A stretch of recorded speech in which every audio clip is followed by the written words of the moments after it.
Hello, Milling's TV fan! This is Milling po. Kumusta po sila? Ano po ang inyong ginagawa? At sana po ay nasa mabuti silang kalagayan kung saan po kayo parte ng mundo. Hello po sa inyo. Kaway-kaway po sa kanila. Tayo po ay nasa kitchen at tayo po ay busy. At tayo po ay may share sa inyo na masarap na pagkain. Ayan po ang ating yellow rice. Meron po tayo na powder na ginger, turmeric para po maging dilaw siya. Meron po tayong butter, meron po tayong water. Ito po ang 2 cups of rice. So, ating hugasan po ang ating rice. At ating lagyan ng ating sauce. So, gayin po natin. Ayan. Lagay na po natin yung ating 4 cups of water kasi 1:2 po ang ating rice. So, ganyan lang naman po at ating pong isalin ng ating mga ricado na turmeric. Kesa naman po food coloring, mas healthy po ito. At ilagay po natin ang ating butter. So, haluin lang naman po. Yan, ating simutin. Yan, ganyan lang naman po. At haluin. Yan na po ang ating java rice. At ating po isa lang sa ating rice cooker. So, hintayin lang po natin.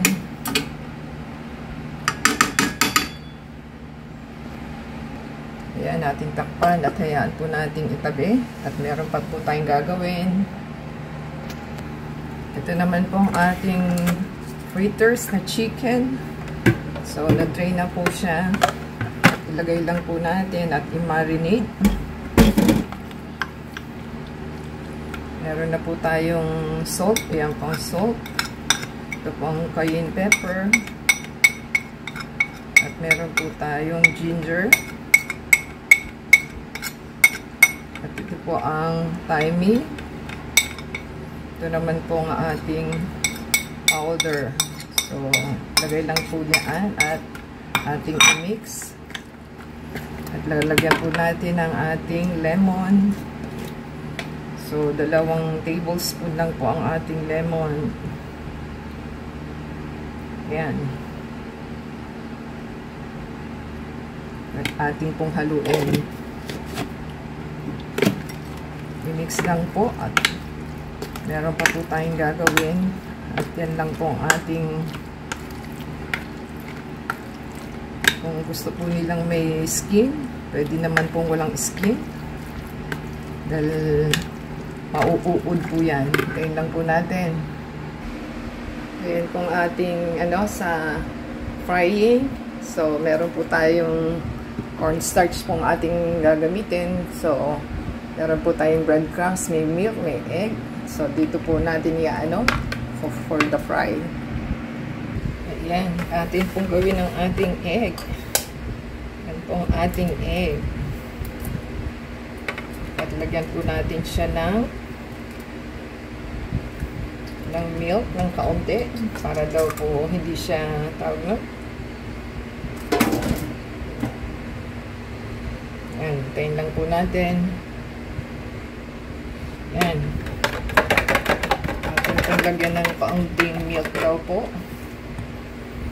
Depende naman po sa inyo. Option nyo po yun kung gusto pong lagyan o hindi. At tayo po ay lang din. Yan. Ganyan lang naman daw po. Tansya-tansya na lang po sa milk kung gaano nyo po kailangan dahil depende po sa dami ng inyong chicken. So, hintayin lang po natin. So, atin silipin po yung ating rice. Yan po ang ating rice. Ganyan na po yung itsura niya. Kita niyo po ba? Yan. Hintayin lang po natin matuyo. Yan, luto na po ang ating java rice. Ayan na po siya. So, hintayin lang po natin mainit. Ayan, kami ng Stevie fan. Try po natin ang ating sauce. At naubusan po tayo ng mustard at wala po tayong honey. So ito po ang ating gagamitin. May mayonnaise po tayo. So try po natin itong ating tawag lang, pang dip sauce.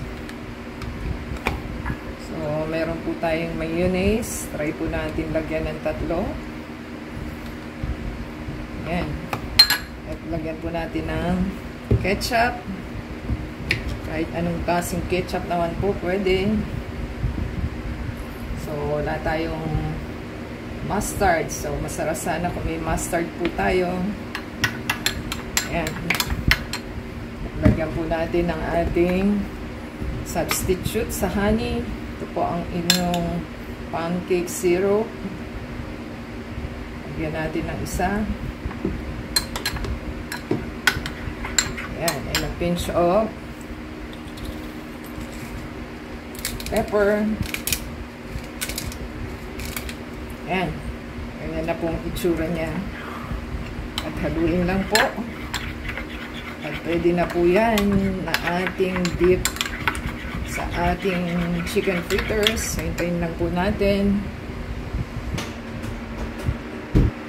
So, yan na po itsura na ating dip. Ayan na po ang ating pang-fry. At iniinit na po natin. So, try po. Ito na po yung ating marinated na chicken fritters. So, ang gagawin lang daw po natin is kumuha ng isang strip at i-dip sa ating, ito po is cornstarch. Yan. Saka daw po itaktak. At i-dip sa ating egg with milk. Saka po natin ilagay sa ating breadcrumbs. So,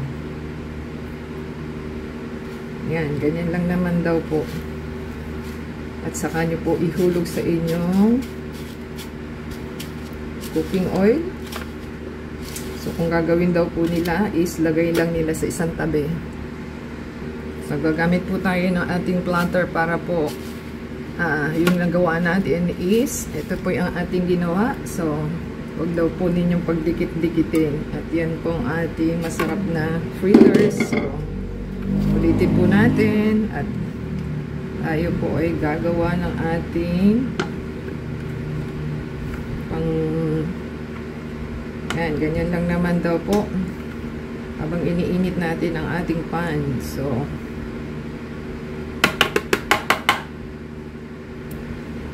ang technique daw po is isang wet, isang dry para po yung kamay ninyo ay hindi madumi. So, ganyan lang naman ang buhay. Kanya-kanya pong technique yan. At yan daw po ang napag-aralan sa kanilang cooking class. So, hindi lahat ng kamay madumi. So, ganyan lang po. Antayin lang po natin. At gagawin po natin lahat. Saka lagay sa frying pan. Yan, mga kamiling Stevie fan. Ito na po ang ating frying. At ito na po yung ating ginawa. At ating pong ihulog at na po siya, mainit na. So, wag po natin punuin. At kung kasya po sa inyong ganyan lang naman po siya. At madali daw pong maluto ito, 5 to 7 minutes. So, yan na po yung set na first batch natin. Yan. 7 pieces po. At hintayin po natin siyang ma-fry. At gagawa pa po tayo na another batch. Hintayin po natin. So, lagyan po natin ng salt. Nakalimutan natin. Sprinkle lang po ng salt kahit pa paano para po maging okay ang ating pagpa-fry. So, ganyan lang naman po. Pag nakalimutan, so, lagyan lang po natin ang ating asin para po sumarap ang ating niluluto. Hintayin lang po natin. Ito na po ang ating second batch na ginagawa. So, messy lang siya pero worth the wait naman po pag kinain na. So, yan po ang ating ginagawa. Hintayin lang po natin. Ayan, atin pong balik pa rin kung ano na status ng ating piniprito. Ayan, malapit na po siyang maluto. At pwede na po yung iba. Ayan lang naman po. Huwag lang pong i-overcrowd ang inyong pan. At hintayin lang po natin. Ayan, kami ng Stevie pan. Pwede na po yung iba. So, meron po tayong pang-drip ng ating chicken. At huwag po masyadong lutuin kapag hindi ipipreheat mo po. So, ganyan lang naman siya. So, a little more. Kung gusto nyo po talaga, 5 to 7 minutes. So, hintayin lang po natin. At ito na po ang ating fritters. So, pwede na pong kunin. At pasulog na po yung ating ano. So, lagay lang po natin siya sa table napkin. Yan, para po ma-drain ang oil. So, magse-second batch na po tayo. Ganyan, kasarap ang ating pagkain today. So, lagay na po natin yung second batch. Ito na po yung second batch. Ayan. Kailangan daw po is away para hindi po kayo matalsikan.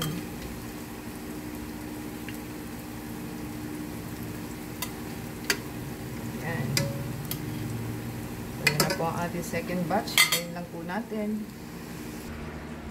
So, ayan mga kamiling Stevie fan. Ayan na po ang ating chicken fritters. So, kung gusto po nila, i-drip lang po ninyo yung sauce. Ganun din naman po. O, depende. Kung gusto po nila ganyan lang, pwede rin naman i-drip doon.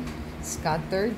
So, yan na po pang business. So, pwede po silang gumawa ng piping para dito sa ketchup. Separate yung mayonnaise. Saka nyo po sprinkle. So, kung nagustuhan po nila ang ating video for today at para po meron tayong masarap na maihain sa ating family, so give us a thumbs up po, comment down below po sa ating ginagawa at hindi pa po tayo tapos sa ating pagluluto, and subscribe po sila sa ating channel and support po sa channel natin to play the ads and video at doon lang po tayo kumikita, and add us sa Facebook, Twitter, TikTok, and Instagram. Until next time po, ating pong tikman ang ating masarap na niluto. So, ganun lang naman po. At itry po nating tikman, di ba? O, yummy yun. Crunchy po. Ang sarap. Hindi ko kayo mapapahiya. Pwede nyo pong ihanda sa inyong mga bisita. Di ba? Sarap po. Comment down below po. And thumbs up po, at i-chat po natin yung sa live chat yung inyong link sa ating video sa next video. Happy po tayo at masarap po yung ating niluto. Until next time po, God bless everyone. Ayan mga kamiling Stevie fan, kalimutan na po natin ang ating Java rice. At yan po ang ating Java rice na nilagyan natin ng minced garlic po. So, ating pong tikman. Ayan, ating masarap na pagkain. Nakalimutan po natin ang ating Java rice. At ating pong tikman sa ating masarap na pagkain na chicken fritters po.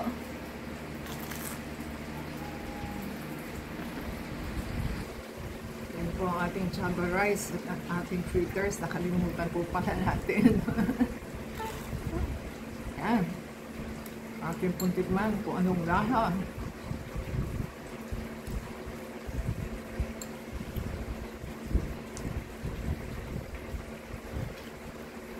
Sarap po. Perfect po. Perfect match. Pwede na po kayo mag-business. Tayo nyo pong gumawa at masarap po talaga. Hindi ko kayo mapapahiya at magugustuhan po ng inyong anak. Yan. Next time po, dahil po sa inyong ipapanood. Next time, God bless everyone.